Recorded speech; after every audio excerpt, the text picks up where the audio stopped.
I decluttered Christmas. Now some of you may be thinking, well, hold on a second there, we remember you doing a whole Christmas tree video. I did the video for YouTube. I even gave the odd little consumable gift out, but we didn't actually really celebrate Christmas Day. We didn't get any Christmas dinner, we didn't have anybody round, because my partner and I, and even perhaps some of my more extended family, we don't like the kind of consumerism that sadly Christmas creates. So we decided we didn't want to be part of that for a year. However, like I've been discussing in a lot of videos recently, sometimes by decluttering something, perhaps we learn the elements that we miss and what is the most important points of the day and what can be still enjoyed. For one, as somebody who is also eco-minded, I don't like all the waste it creates, all the plastic goods, all the wrapping. I try to, wherever I can, use paper wrapping paper, repurpose wrapping paper from other things, and I definitely don't like plastic fairy lights. I also, as somebody who lives in a very minimal home, don't like how some of the Christmas items then have to be stored all year. And what I was very happy to find out is this tree does actually store flat, which is something that I didn't know before. So for the perhaps past 3 years, I've only had this as a Christmas tree. That's the only decor we've had. I like the fact that it's obviously made out of metal, it's not plastic, and it stores easily. I'm going to show you a few little tips for perhaps the troubles and problems that surround Christmas as a minimalist. For instance, I don't like the idea in such a small property such as this of having to store Christmas items. So I think my number one tip is to get items that you love anyway, that perhaps don't have to be stored and that can, you know, be consumed or used up by the end of Christmas. So obviously the first thing I have is this Christmas tree. This is the only item that really is just for Christmas that I intend to store after Christmas. So that being said, now let's talk about lights and baubles and decorations and the other reason I don't normally like a Christmas tree, because they have to be stored. What I intend to do in a YouTube short running up to Christmas is actually show how it's possible to make a Christmas tree. So look out for that. But also I thought, what way can I have lights that are, you know, like fairy lights, that are not really made of plastic and are natural. Now you can get little wooden ones with little LED lights, which is something I've had in the past, but I actually also came across these. So let me show you a natural alternative that can also stick around long after Christmas. I've actually got these little amethyst lights. Now for the time being, I'm putting them in the jar, and they actually look quite nice in this glass jar. But when I have actually done the Christmas tree that I intend to make, I'm thinking of having the little amethyst lights on the Christmas tree. I know there are other alternatives, but I don't want to all bore you all with the same Christmas video that you perhaps see on a lot of minimalist channels. You know, doing the dried out oranges, using the cinnamon sticks. You know, there are other alternatives out there as well to make your home look Christmassy. Admittedly, those things are consumable, but if it is an intentional purchase, perhaps, you know, they can stick around long after Christmas. And the thing that makes it different is Christmas is perhaps how we display them. For instance, I think that the amethyst lights, when they're strung out, like on the little tree I intend to make, they will look more Christmassy. But when they're in here, they will create just a nice little ambient light for the rest of the year. So let me show you them. Now on camera they actually look a little bit blue, but they're actually purple. But can you see another thing that's happened in the background? So I also have in the background around the mirror some salt rock lights as well, which is a string of salt rock lights. And what is also good is the majority of the wire is metal. There's the amethyst, and then they have very small LEDs on them, so they're a very, very limited plastic in them.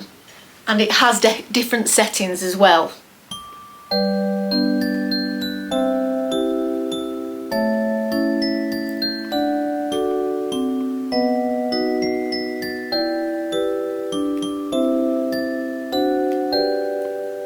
You see the background ones? That's a little bit too fast for me. Anything that's too fast, too busy, in keeping with minimalism, kind of like is a bit too erratic for me. I think I like the slow changing more, but I'll show you the Salt Rock ones up close as well. So I don't know about you guys, but that is way too erratic changing for me. So let's give it something nicer. There, I think that's a little bit more slow changing and a lot more appropriate for me. But can you see the Salt Rocks up close?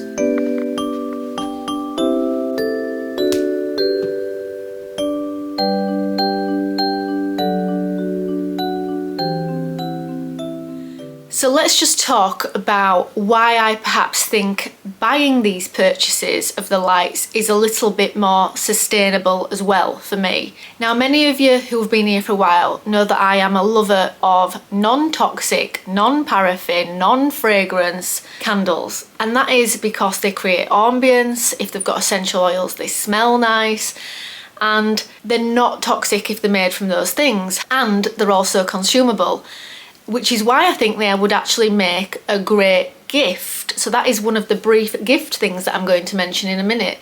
But at the moment, the soy wax, the vegetable wax, the coconut wax that makes them non-toxic, because they are the alternative to paraffin, is for some reason in the UK very, very expensive. I have managed to get some tea lights for Christmas for the tree, which I will link down below. There's different options for ones even in biodegradable pots instead of foil. Some are in foil still. There's loads of different varieties. But they are expensive. So I thought moving on forward even after Christmas and being intentional about what we buy for Christmas, the light sources that I've got, the Salt Rock and the Amethyst, will actually still create ambience like a candle, and they're not going to constantly cost me money to replace, although I am also hoping that Santa may bring me a sand and fog candle. Perhaps one of the main brands that I've discovered are completely natural with reusable, completely recycled and repurposed jars, or sorry, you can repurpose them. So because I sort of know I might be getting gifted one of them for Christmas, I've also gone for lights that will be sustainable long term. I plan to just change how I keep them, perhaps putting them in little jars in the background so I can make some nice evening videos for you all. And I might add that don't have wires that have to be plugged in. So that's great as well. It, you know, gives you choice about where you put things. So now we've got the lights covered, let's briefly talk about gifts. So this looks like a lot of gifts. Have I been buying loads of stuff? No, I haven't. What I actually like to do at Christmas as an idea for gifts that's perhaps not typically minimalist is I like to remember throughout the year when friends and family have visited my home and gone, oh, that's nice, where did you get that from? Or, oh, that's lovely. I am quite good at recording in my mind who and what said they liked what. And if it turns out later down the line that I've decided that item doesn't work for me, I decide to sort of re-gift it to that person, and I will clean it, package it lovely in paper packaging. I will usually, include in a little bag something consumable in there, whether it's like a nice tin of shortbread, a nice box of chocolates, some mulled wine or non-alcoholic mulled wine if people don't drink, some handmade soaps that I've perhaps made myself. Obviously I used to make the handmade candles, but not at the moment with the current price of wax. So I will re-gift it to them, and I always include a little card saying, do not feel guilty if you end up re-gifting this on yourself or giving it to charity. Ultimately, that is where it would have ended up anyway. I recall you saying that you liked it, so I am giving you the gift of having it along with a couple of other consumable things. And I like to package that in a paper bag such as this. or a Santa's sack like this, just made from Hessian. And in this bag, just in case any of you were curious, I have the coffee grinder that didn't work out for me. So I've made like a little coffee bag, and I had a coffee tamper for my old coffee machine that barely got used, and I always keep the boxes flat in case. I store them flat under my sofa. It's like the one area that we have, like a mini storage area just for boxes, so that I can perhaps later be able to re-gift or resell them in the box, so they're almost like new if an item doesn't end up working out for me. I do try to limit the amount of stuff I send to the charity shop. If it's had very little use, I would definitely like to give it to a friend instead of just a charity shop, and also that has the added bonus of perhaps saving me a little bit of money. And sometimes it looks like a very generous gift as well, because, you know, I think the coffee grinder was £40. There are a couple of gifts I've got for a few other friends that were sort of £40 really, and I've probably used them a handful of times, so you really sort of can't even tell. They've probably seen my videos and seen it in my home, so they know I've used it, but they also know I will have cleaned it very well, and I've included other gifts as well.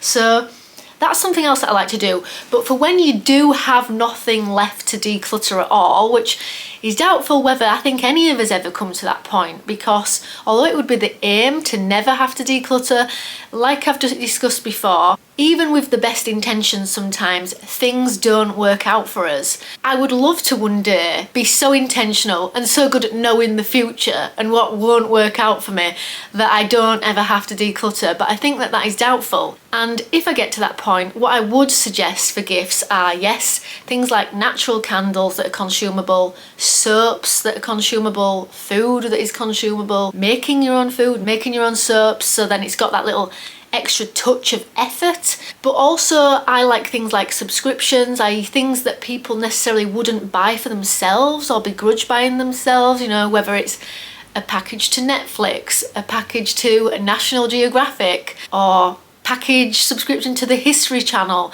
or even a book subscription, magazine subscription, something that somebody would begrudge buying for themselves but is a treat when somebody else gets it for them.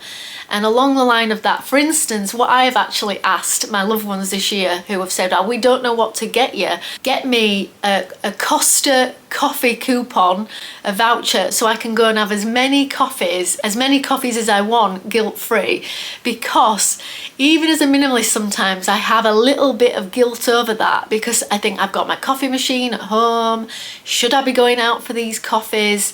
And like I said before, I'm not a strict frugal minimalist, but I still do try to, you know, be prudent and resourceful with my money and how much I spend. So it's a great way for me to be able to have a guilt-free cup of coffee if somebody gets me a sort of coffee voucher. So for anybody who's a coffee lover out there, get them a coffee coupon. And if it is for an independent coffee shop, then great, but we don't really have many good ones in our little town here. So unfortunately it is a chain that I go to, but at least the franchise is sort of fair trade, so silver linings. And one sort of last sort of little decor thing that I like to do that is cheap. It is free if you've already got the pens, but the pens come in useful anyway for sort of writing on cupboards, writing little notes to each other. So we already had them. Last year I drew a big Christmas tree on my window, but today I'm going to do something else. So let me show you. So I have these red and white pens. Let's get to making some wipeable, wipe away decor.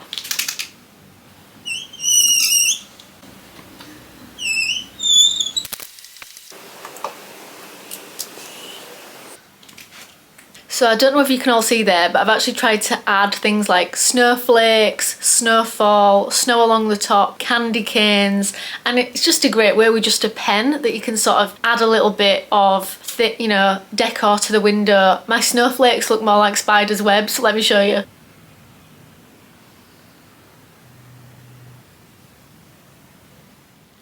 I also actually saw a great idea for people who do say have picture frames. I think we've just got like 3 in our hallway, that you can just sort of put a big ribbon across your picture frames as well and make it sort of look like a gift and tie it in a bow.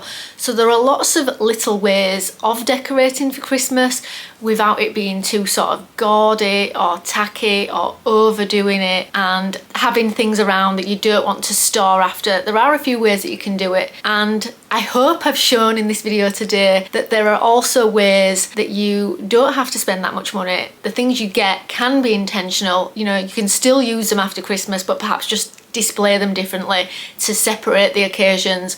And you don't have to have an all white Christmas, although we may want the white for the snow. It doesn't have to be an all white room. There can be some elements of colour and warmth and coziness for Christmas. And the aim for me is to one day eventually not have to, you know, declutter my possessions at Christmas. But I think that was a great alternative with the gifts, being able to re-gift. Your Christmas doesn't have to be all white as a minimalist.